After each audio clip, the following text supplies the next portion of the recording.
संत कबीर से किसी भक्त ने प्रश्न पूछा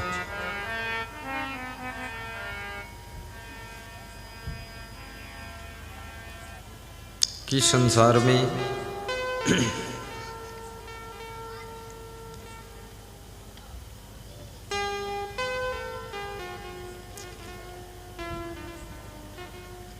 सुख और दुख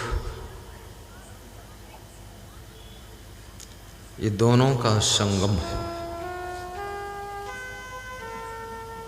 कभी सुख, कभी दुख, कभी हानि, कभी लाभ,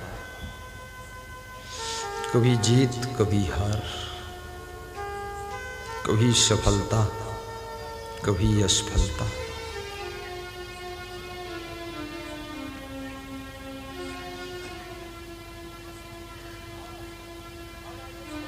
कौन जानता कब सुख आएगा,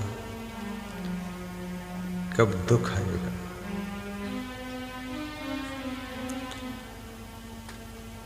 तो कबीर ने कहा संसार में थोड़ा सुख है,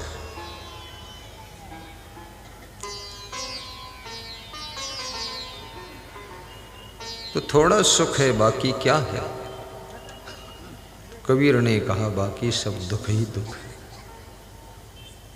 तो ये थोड़ा सुख क्यों है? कबीर कहते हैं थोड़ा सुख इसलिए है कि इस थोड़े सुख के लालच में संसार के नर नारी पूरा दुख भोग सके, इसलिए थोड़ा सुख है। पूछने वाले ने पूछा कि ये जो थोड़ा सुख है ये भी दुख होता तो ठीक था, एक जैसा भोगते रहते। कबीर ने कहा कि अगर सब दुख ही दुख होता तो तुम भोगते नहीं, तुम भाग जाते। भागते भोगते थे। ये थोड़ा सुख बड़ा दुख भोगने की ताकत देता है। ये थोड़े से सुख की आस बड़े से दुख को भोगने के लिए तुमको मजबूत करती है। ये संसार बड़ा विचित्र है। यहां सबसे बड़ी विशेषता यह है कि जहां जहां सुख दिखता है वहां वहां दुख छिपा हुआ है, और जहां जहां दुख दिखता है वहां सुख छिपा हुआ है। जैसे लोग शराब पीते हैं, शराब में सुख दिखता है लोगों को, शराब में सुख। क्या सुख है? मैं बता दूं तो तुम पीना शुरू कर दो। पीने वालों को क्या सुख लगता है? उनको ये लगता है कि शराब पीने से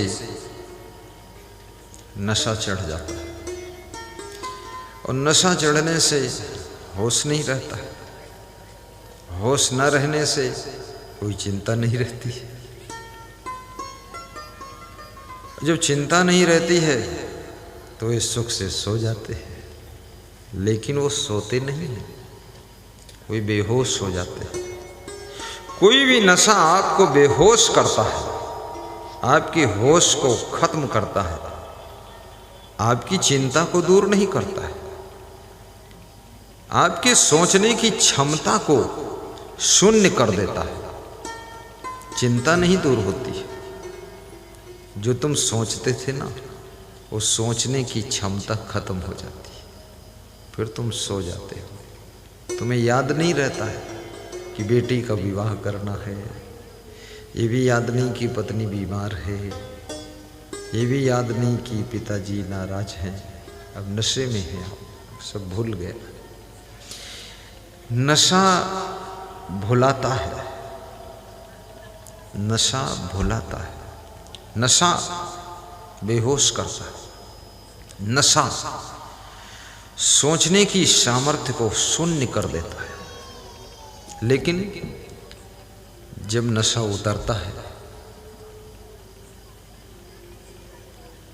तो समस्या सब जहां की तहां है। बेटी का विवाह बाकी है। ऐसा थोड़े शाम को तुमने दारू पी लिया तो रात भर में बेटी का विवाह हो गया।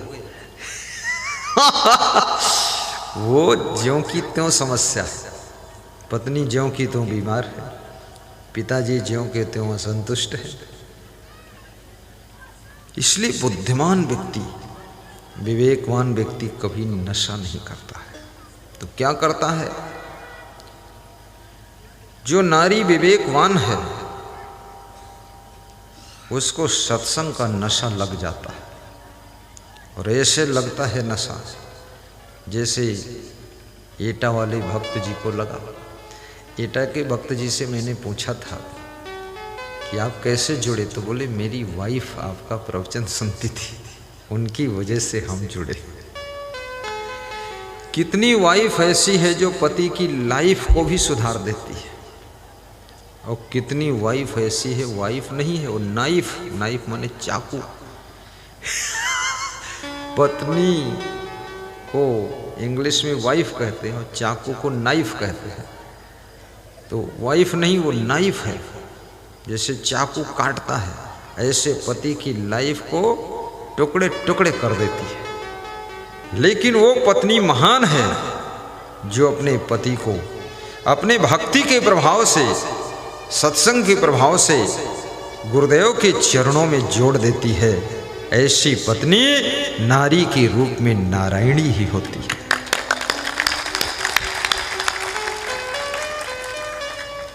हर नारी के अंदर नारायणी बनने की सामर्थ्य छिपी हुई है। हर नर के अंदर नारायण बनने की सामर्थ्य छिपी हुई है। हर बीज में अंकुरित होने की सामर्थ्य है, वृक्ष बनने की सामर्थ्य है। छोटे से बीज में बड़ा सा वृक्ष छिपा हुआ है। उस वृक्ष के फूल और फल भी छिपे हुए, शाखाएं छिपी हुई, लेकिन उनको तुम देखना चाहो तो दिखती नहीं है, सब छिपा है। अगर उस बीज को पत्थर की चट्टान पर रख दो तो जो उसके अंदर छिपा है वो सब छिपा ही रहेगा, और बीज बीज के रूप में ही मिट जाएगा, नष्ट हो जाएगा। लेकिन यदि उसको अनुकूल जलवायु, अनुकूल मौसम, अनुकूल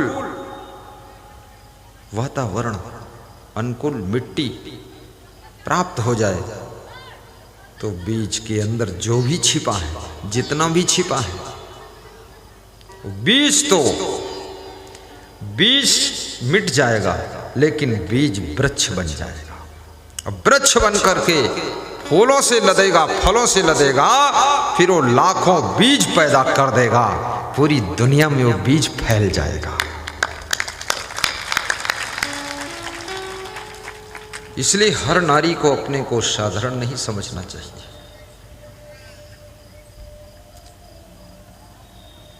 रत्नाकर डाकू आधी जिंदगी वो डाकू रहता है, आधी जिंदगी साधु बन जाता है। देखिए उसके अंदर डाकू बनने का भी संस्कार है और साधु बनने का भी संस्कार है। अब ये संस्कार संगत के अनुसार संस्कार प्रस्फुटित होता है। यदि गलत संगत मिल जाए तो आप चोर बन सकते, डाकू बन सकते, और सही संगत मिल जाए तो आप मौजीराम जैसे, रज्जन जैसे, संजय जैसे भक्त भी बन सकते हैं, पंकज जैसे, अशोक तिवारी जैसे बहुत बड़े भक्त बन सकते हैं। संगत किसकी मिली? एक विचारक कहता है कपड़े को जैसा रंग मिले, मानव को जैसा संग मिले, वो उसी रंग में रंगता है, जीवन का कण कण खिलता है, सत्संगत से सुख मिलता है।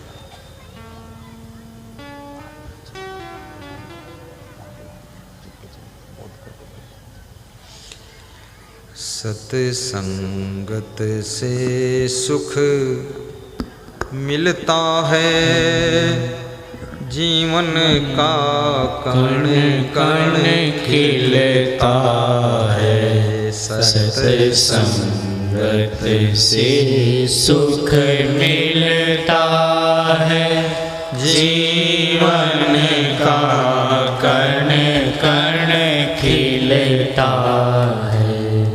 ये तुलसी